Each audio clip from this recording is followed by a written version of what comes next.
میرے محبوب کریم علیہ الصلوۃ والسلام نے فرمایا اللہ پہ بھروسہ رکھ کے سویرے نکل جانا رزق کی تلاش میں۔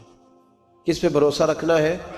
نکلنا تمہارے ذمے ہے، یہ نہ کہنا کہ گھر بیٹھوں گا تو یہیں آئے گا، نکلنا تمہاری ذمہ داری ہے، جتنی ذمہ داری ہے وہ پوری کرنا۔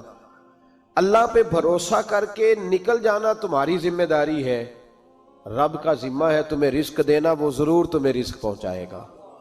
یا رسول اللہ صلی اللہ علیہ وسلم کس طرح پہنچے گا؟ تو ذرا حضور کے لفظوں کا حسن بھی دیکھیے۔ نبی پاک صلی اللہ علیہ وسلم نے فرمایا جس طرح موت تمہیں ڈھونڈ لیتی ہے نا کہ تم کہاں موجود ہو، جب وقت آتا ہے تو انسان پاکستان میں ہو تب بھی آ جاتا ہے، جدہ میں ہو تب بھی آ جاتا ہے، مکہ میں ہو یا مدینہ طیبہ میں وقت پھر بھی آ جاتا ہے۔ فرمایا جس طرح موت تم جہاں بھی ہو تم تک پہنچ جاتی ہے نا، اس طرح تمہارا رزق بھی تم جہاں موجود ہوتے ہو اللہ وہاں پہنچا دیتا ہے، پہنچا دیتا ہے۔ تو یا رسول اللہ صلی اللہ علیہ وسلم کس انداز میں؟ تو فرمایا نکل جانا تمہاری ذمہ داری ہے۔ فرمایا سویرے پرندے بھی نکل جاتے ہیں اور شام کو جب لوٹتے ہیں تو اللہ انہیں پیٹ بھر کے روزی عطا فرماتا ہے، حالانکہ ان کو نہیں پتا ہوتا ہمارا کارخانہ کہاں ہے، ہم نے کہاں جا کے مزدوری کرنی ہے، ان کو نہیں پتا ہوتا کہ ہمارا دفتر کہاں ہے، ہم نے کس آفس میں بیٹھنا ہے، ان کو نہیں پتا ہوتا کہ ہم نے کہاں جا کے مال خریدنا ہے اور کہاں سے ہم نے پھر اس کو دوبارہ بیچنا ہے، انہیں خبر نہیں ہوتی۔ اللہ پہ بھروسہ کر کے نکل جاتے ہیں۔ نکلنا تو تیرے ذمہ ہے کہ نہیں؟ فرمایا وہ تو ڈیوٹی کر، شام کو اللہ جو رب پرندوں کو روزی دیتا ہے وہ تجھے بھی عطا فرمائے گا۔ ایک بات اپنے ذہن میں یاد رکھ لیں، رٹ لیں کہ جو میرے لیے بہتر تھا میرے رب نے مجھے دے دیا ہے، تو بات ختم ہو گئی۔ بس وصل اچھا ہے نہ فراق اچھا ہے، یار جس حال میں رکھے وہی حال اچھا ہے۔ بس جو میرے حق میں بہتر تھا میرے رب نے مجھے، مسئلہ یہ ہے کہ تو اس پہ راضی ہونے کو تیار نہیں۔ حضرت علی کرم اللہ تعالی وجہ الکریم نے میرے نبی پاک کی ایک حدیث بیان کی ہے، اور جناب علی جب یہ حدیث بیان کیا کرتے تھے تو حضرت مجاہد فرماتے ہیں یوں لگتا تھا کہ جیسے حضرت علی ہمیں ہر پریشانی سے نکال رہے ہیں۔ مولا علی شیر خدا رضی اللہ تعالیٰ عنہ فرماتے ہیں کہ مجھے میرے نبی پاک صلی اللہ علیہ وسلم نے ایک طریقہ دیا تھا ٹینشن فری ہونے کا۔ آپ فرماتے ہیں مجھے تو بڑا راس آیا ہے، تم بھی اگر کر لو گے تو تمہیں بھی فائدہ دے گا۔ کہا وہ کیا؟ حضرت علی کہنے لگے محبوب علیہ السلام نے فرمایا تھا لوگو تم اللہ کے دیے ہوئے تھوڑے رزق پہ راضی ہو جاؤ، وہ تمہاری تھوڑی عبادت سے تم سے راضی ہو جایا کرے گا۔ بس تم 2 نفل بھی پڑھو گے تو اللہ راضی ہو جائے گا، تم 1 رکوع بھی سویرے اٹھ کے پڑھو گے تو وہ راضی ہو جائے گا، وہ تمہارے 313 درود شریف سے راضی ہو جائے گا، تم اس کے دیے ہوئے تھوڑے رزق سے راضی ہو جاؤ۔ ٹینشن اس لیے ہوتی ہے کہ ہم راضی نہیں جو اس نے ہمیں دیا ہے۔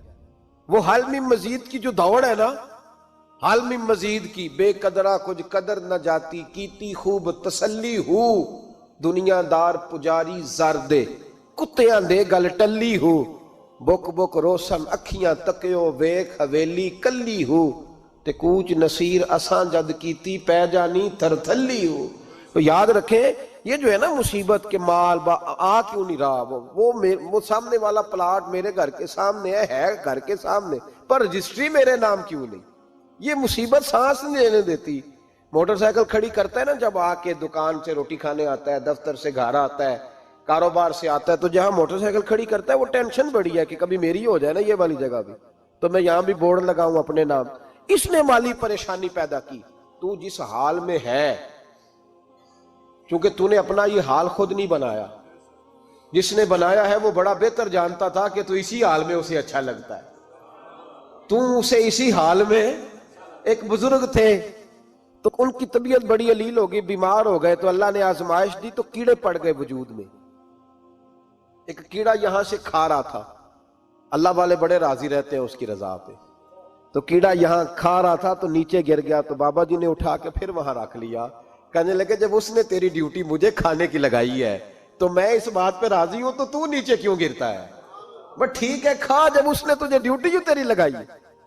سالبہ بن عبد الرحمن ایک صحابی تھے، سالبہ غالباً،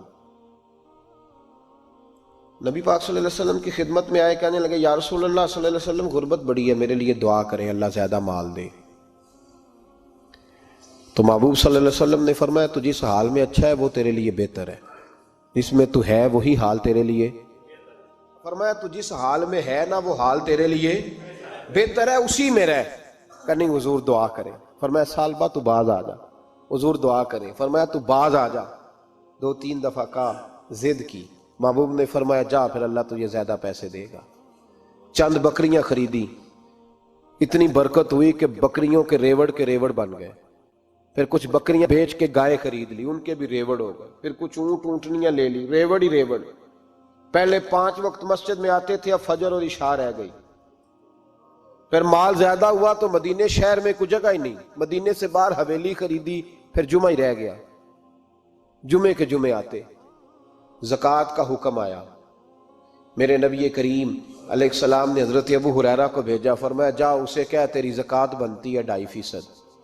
سالبہ کے پاس حضور نے پیغام بھیجا، پہلے تو کہا تیرے لیے بہتر نہیں مال، جب اصرار کیا تو بڑی برکت ہو گئی، بڑا آیا تو فرمایا زکوٰۃ دے، 2.5% زکوٰۃ ہے۔ اب جب سوچا کہ 5 اونٹوں پہ ایک بکری جائے گی اور بڑا سارا مجھے دینا پڑے گا، اب جب غور کیا تو یہ تو نہ کہا کہ میں نہیں دیتا۔ حضرت ابو ہریرہ سے کہنے لگے نبی کریم علیہ السلام کی خدمت میں عرض کرنا کہ میں خود آؤں گا۔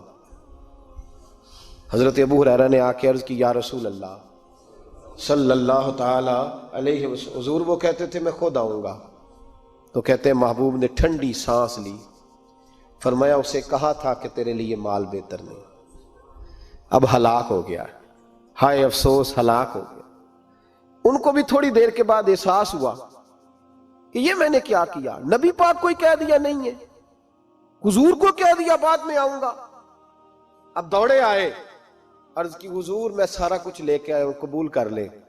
محبوب نے فرمایا گویا بلال حبشی کی خشک کھجور بھی قبول ہے، اور صہیب رومی ایک اٹی بان کی لائے تو وہ بھی قبول ہے، اور عمار بن یاسر اور مصعب بن عمیر اگر 2 دینار دے جائیں اور کوئی پرانا جوڑا کسی سپاہی کے لیے چھوڑ جائے تو وہ بھی قبول ہے، لیکن تو اپنا لاکھوں لے کے چلا جا، تیرا کوئی نہیں قبول، معاف کر دیں۔ فرمایا جا معاف کیا، پر پیسے لے کے نہ آنا۔ اگلے سال پھر آئے، بندے ہوئے ہاتھ ہیں، محبوبہ میں دولت کا کیا کروں گا، آگ لگانی ہے، قبول کر لیں۔ فرمایا تو لے جا، تیرا نہیں قبول، گرا جو ان کی نگاہ سے وہ سنبھل نہیں سکتا۔ حضور نے وصال ظاہری کیا تو جناب صدیق اکبر کے پاس آئے، لاکھوں کا مال، ابو بکر قبول کر لو، تو جناب صدیق اکبر کہنے لگے اس کا کر لوں جس کا نبی نے نہیں کیا، چل جا کوئی نہیں چاہیے۔ حضرت عمر کے زمانے میں قحط پڑ گیا، بارشیں نہیں ہوتی، غلہ نہیں ملتا، حالات خراب ہے، مالی طور پہ بحران آ گیا، غربتیں، مجبوریاں، تکلیفیں، آ کے روئے، عمر میرا قبول کر لو، مجھے معافی تو مل گئی تھی نا۔ فرمایا معافی اپنی جگہ پہ، پر جس کا مصطفیٰ نے قبول نہیں کیا۔ بہت سارے لوگوں کو پتہ ہی نہیں کہ ان کا قبول ہی نہیں ہوا، اور وہ الجھے ہوئے، انہیں خبر ہی نہیں کہ اصل بات کیا ہے۔ فرمایا جس کا مصطفیٰ کریم نے قبول نہیں کیا، اب ہیرے اور جواہرات بھی لے کے آئے تو بھوکے مریں گے، پر اس کا قبول، اس بات پہ راضی رہو اس حال میں اللہ نے رکھا ہوا ہے، اس حال میں راضی رہو۔ یہ جو مصیبت ہے نا دیکھنی کہ وہ بھی میرے پاس، تمہیں کیا پتا، کبھی پوچھ تو صحیح اس سے وہ کس مصیبت کا شکار ہے، جو مالی طور پہ بڑا امیر ہے، تو اس کی طرف دیکھ کے اپنا دل برا کرتا ہے۔ بس جس حال میں رب نے رکھا ہے اس حال میں رہ۔ حضرت عثمان غنی کے زمانے میں تو وہ وصال کر گئے، لیکن بھائی تو جس حال میں تیرا رب تجھے رکھتا ہے اس حال میں رہ، تیری مالی پریشانیاں ختم ہو جائیں گی۔ اور پھر مالی پریشانیوں کے کچھ اور اسباب بھی ہیں۔ امام شافعی فرماتے ہیں جن گھروں میں لوگ فجر کی نماز کے وقت سوئے ہوتے ہیں ان گھروں میں رزق نہیں آتا۔ آپ فرماتے ہیں فجر کا وقت اللہ کے دینے کا وقت ہے، اس وقت اللہ بانٹتا ہے۔ حضور صلی اللہ علیہ وسلم کا فرمان ہے نا حدیث میں کہ تہجد کے وقت اللہ پہلے آسمان پہ نزول اجلال فرماتا ہے جو اس کی شان کے لائق ہے تہجد کے وقت، اور وہ کہتا ہے مانگو میں تمہیں عطا کروں گا۔ لینے کی باری آئے تو بندہ سمیٹ سماٹ کے اندر گھس جائے۔ ہمارے ہاں یہ ہوتا ہے کہ عشاء کے بعد بچے بیٹھتے ہیں موبائل لے کے، تہجد کا وقت آتا ہے تو ان کی آنکھیں بند ہونی شروع ہوتی ہیں، تو لینے کے وقت تو سویا تھا، تیرا مسئلہ کیسے حل ہوگا؟ بھائی جب کوئی آدمی خیرات بانٹ رہا ہو تو جو پیالہ پیچھے کر لے اسے ملے گا؟ کہتے اس وقت آنا جب میں بانٹ رہا تھا، اب تو کدھر آ گیا ہے؟ مثال دے رہا ہوں، تو فجر کا وقت مانگنے کا ہے، تو ساری رات تو گزر گئی گیمیں کھیلتے، ٹی وی دیکھتے، اور جو لینے کا وقت تھا تو سو گیا، تو کیسے آئے گا تیرے پاس؟ تو اٹھے سویرے، بندوں سے مانگ کے دیکھ لیا، بڑی عزتیں خراب ہوئی، فجر کا وقت اٹھ کے جھولی پھیلائیں۔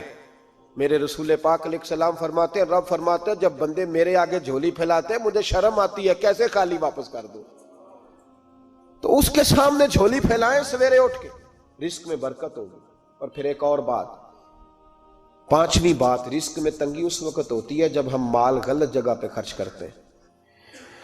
اللہ مال دیتا ہے اپنے فضل سے، اور جب ہم اسے ضائع کریں، مثال دیتا ہوں، میرے پاس ایک شخص نے آ کے کہا حضرت جی بچی کی شادی ہے، یا میرا گھر میں کوئی بیمار ہے، یا بڑی آزمائش ہے، 10,000 کی ضرورت ہے، میں نے تھما دیا اس کو، پھر مجھے بعد میں پتا چلا کہ وہ تو عیاشی کر رہا ہے پیسوں سے، وہ تو چلا گیا کہیں گھومنے اور فلاں ہوٹل میں، مہنگے ہوٹل میں بیٹھ کے کھانا کھا لیا، تو میرے دل پہ کیا گزرے گی اس شخص کے بارے میں؟ بلا مثال و بلا تشبیہ سمجھانے کے لیے اللہ نے مال دیا فضل سے، اور اگر عیاشیوں میں لگا دیا۔ صوفیاء فرماتے ہیں کہ اگر ایک دھیلا تو حرام جگہ پہ خرچ کرے نا، ایک دھیلا، تو 1,00,000 دینار کی برکت تیرے گھر سے اٹھ جاتی ہے، ایک دھیلا حرام جگہ پہ۔ یہ جو گویوں پہ پیسے پھینکتے ہو حلال ہے؟ چلیں بینڈ باجا تو شادی پہ آپ نے اپنی مرضی سے بند کرنا ہے یا بجانا ہے، لیکن گویوں پہ جو پیسے پھینکتے ہو جائز ہے؟ بولے تو وہ پھر کہتے روتے ہیں بعد میں لوگ کہ پتہ نہیں کیا ہوا، شادی کے بعد پیچھے پیچھے آئے۔ تو میں نے کہا شادی کے بعد اس لیے پیچھے پیچھے ہاتھ ہو گیا کہ شرابیں بڑی پی گئی، شادی پہ تباہی بڑی اتری، تو پھر اللہ کی رحمت ناراض ہو گئی۔ اور اس پر میں قرآن مجید کی آیت پڑھتا ہوں، رب فرماتا ہے وَمَنْ أَعْرَضَ عَنْ ذِكْرِي فَإِنَّ لَهُ مَعِيشَةً ضَنْكًا، بڑی سخت آیت ہے۔ وَمَنْ أَعْرَضَ عَنْ ذِكْرِي، فرمایا جب تو میرے تذکرے سے، میرے ذکر سے منہ پھیر لیتا ہے، فَإِنَّ لَهُ مَعِيشَةً ضَنْكًا، تو میں تیری معیشت کو، تیرے رزق کو تنگ کر دیتا ہوں، کہ تیری زندگانی تنگ ہوتی، اور جس کی زندگی اللہ تنگ کرے اس کی کوئی کھول سکتا ہے؟ کہتے ہیں بڑی جگہوں پہ گیا ہوں، بڑی پھوکے مروائی، بڑے دم کرائے، حالات صحیح نہیں ہوتے، تو مسجد آ کے توبہ کر۔ وہ کہہ رہا فَإِنَّ لَهُ مَعِيشَةً ضَنْكًا، اعلان ہے قرآن پاک کا کہ جب تو میرے ذکر سے منہ پھیرے گا، روٹی میری کھائے اور پیسے لے کے عیاشی کرے، مسجد آئی نہ۔ حکم تو یہ ہے کہ جتنی جتنی نعمت بڑھتی جائے سجدے بڑھنے چاہیے، لیکن ہم لوگ سجدے کم کرتے جاتے ہیں، فرض نماز بھی نہیں پڑھتے، پھر رزق تنگ ہوتا ہے، پھر اللہ کے عدل کا نظام چلتا ہے، پھر خرابی ہوتی۔ اس لیے یاد رکھیں قرآن مجید نے حکم دے دیا کہ اگر چاہتے ہو کہ رزق میں برکت ہو تو پھر رزق دینے والے کے آگے جھک جاؤ، پھر رزق دینے والے کے آگے جھکو۔ تو مالی پریشانی کا بہت بڑا سبب یہ ہے کہ ہم مسجد کی طرف نہیں آتے، دین کی طرف نہیں آتے، پیسہ ناجائز جگہ پہ خرچ ہوتا ہے۔ غوث اعظم رضی اللہ تعالیٰ عنہ کی خدمت میں ایک شخص آیا، اس نے کہا حضور بڑی تجارت کرتا ہوں، کام نہیں چلتا۔ فرمانے لگے اب تو اللہ سے تجارت شروع کر دے۔ کیا مطلب؟ فرمانے لگے 10 کمائے تو ایک اللہ کے رستے میں دے، رب کریم اس کے بدلے میں تجھے 70 عطا فرمائے گا۔ اس نے کہا حضور اس طرح کروں؟ فرمایا تو یہ کر کے دیکھ، عبد القادر جیلانی وعدہ کرتا ہے اللہ تیری مدد کرے گا۔ غلام کہتے ہیں وہ 6 مہینے کے بعد آیا، پہلے جب آیا تھا تو پیدل آیا تھا، 6 ماہ کے بعد آیا تو 6 اونٹ تھے اس کے پاس، اور آ کے حاضر ہوا تو کہنے لگا حضور زندگی پتہ نہیں کہاں گزار دی، کاروبار کا تو مزہ ہی اب آیا ہے، اب مزہ آیا ہے کاروبار کرنے کا، اب مزہ آیا ہے۔ کہا 10 میں سے 1 دیتا ہوں، پتہ نہیں کتنا مہربان ہے۔ اور یہ آیت ہے وَيَرْزُقْهُ مِنْ حَيْثُ لَا يَحْتَسِبُ، تجھے وہاں سے دے گا کہ تیرا کبھی گمان بھی نہیں گیا ہوگا۔ روحانی معاملات کو بھی ضرور شامل حال رکھیں، اور مال مانگے اس سے جو بے حساب دیتا ہے، دنیا داروں سے نہیں مانگے، اس سے مانگیں جو دیتا ہے تو پھر بے حساب ہی دیتا ہے۔ دعا کرتا ہوں اللہ ہر گھر میں برکت پیدا کر دے، ہر گھر میں فضل کر دے۔ آخر دعوانا ان الحمدللہ۔